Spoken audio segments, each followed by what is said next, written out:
my channel. It's Miss Travelin Diva. So today we are going to talk about Napa 101, pretty much for first timers. But before I get into it, don't forget to click like, hit that subscription button, and hit that post notification button. So I did jot down notes because I want to stay on track and stay focused in terms of what I want to share with you. But this video is for anyone that's looking to go to Napa for the first time. So the first thing you may be asking is, what airport should I fly into? You got three options. You can go into San Francisco Airport, you can go into Oakland, or you can also go into Sacramento. My recommendation is Oakland. Oakland is going to be very easy in and very out. The next thing is, do you need a car rental? And the answer is yes. Even if you have a service take you to and from the wineries, you still want to have a car because you're going to need to be able to drive up to Napa, which is roughly about 75 miles from any of those airports, give or take. So make sure you get a rental car. That way you can get around when you get up there. I'm looking down because I'm looking at my notes. In terms of where to stay, so you got a couple of options. You can stay in downtown Napa.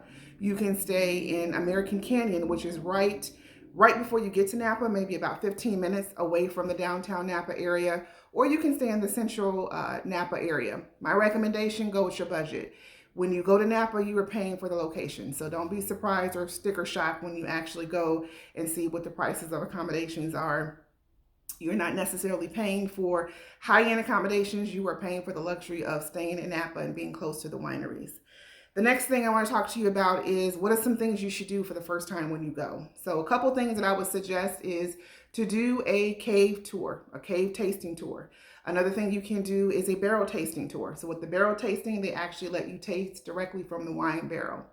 Another thing to consider is a winery tour. So if you don't know how wine is made and you've never had that experience, definitely take the time to go to take advantage of that. You don't need to do it at every winery you go to, but definitely consider doing it at maybe one or two so that you get the kind of the concept down for it. And then, where do you want to go taste at? So first time going, I'm going to tell you all the big touristy spots to hit because they are all about the glam, the glitz, and all that. But I'm going to read them off for you, and you don't have to worry about jotting them down because I'm going to list them in my description. So one is going to be Robert Mondavi. Another one is Beringer. Another is Castello di Amorosa. That is the castle winery, an amazing castle and building for you to look at. So if you just tell people that you want to go to the castle winery, they will tell you exactly, yes, you need to consider doing that on your first visit. So many people are familiar with that winery as well. Domaine Chandon, which is where they have sparkling wine, very popular spot, a beautiful winery and vineyards that are there.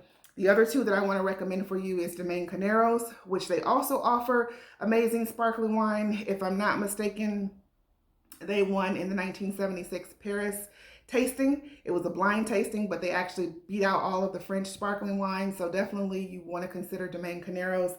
And then Elizabeth Spencer, beautiful winery. They have a nice garden setting, as well as some food pairings that you can actually do at that location. Now, in terms of the cost, so you may be sticker shock when you go to Napa. The tastings are not cheap. So ways that you can save is consider getting what's called the Priority Wine Pass. I actually purchased mine on Groupon or Living Social. I can't remember which one that I used, but I purchased that wine pass there, and it's usually good for 2-for-1 tastings. They also offer free tastings. So both, if you're going with just two people, so maybe you and another person, you only need one wine pass because that wine pass is actually going to be good for both of you. But you get 2-for-1 tastings. They offer free tastings. They offer discount on purchases of wine, but it is money well spent. I think I paid about 40 bucks for it. And if you get it on Groupon or Living Social, a lot of times they run specials with additional discounts when you do activities like that. In addition, you can go to Groupon and Living Social and look for wine tastings too. They offer wine tastings that are there. Usually it's 2-for-1, or maybe it's a reduced tasting and tour. So don't sleep on Groupon and Living Social. They have some really good deals out there, and you'll find that you'll be able to save some really good money if you consider them as well. The next thing that I wanted to talk about was the Napa Valley Distillery. So if you are traveling with someone who perhaps does not drink wine, but maybe they want to try something different, Napa is starting to grow in terms of their breweries as well as distilleries. So there is a place called Napa Wine Distillery. Check them out. They offer really good. We had vodka. They offered gin. They offered, I believe, whiskey and bourbon as well. But a really good experience and really nice option for you to do for those of you who actually perhaps don't like to drink wine. And the other thing that I would tell you is to please make reservations.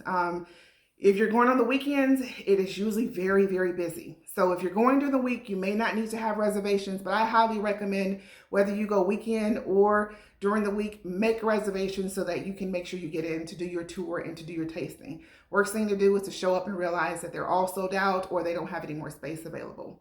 In addition to that, when you're planning your trip, try to plan your winery tours next to each other. So if you're going to one winery, see which one is close by. That way you are not traveling from one end of the valley to the next end of the valley.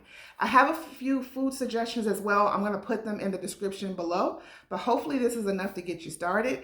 Let me know if you have any questions or if I missed anything. Go ahead and comment below. And again, don't forget to click like, share, and then also subscribe and hit that notification button.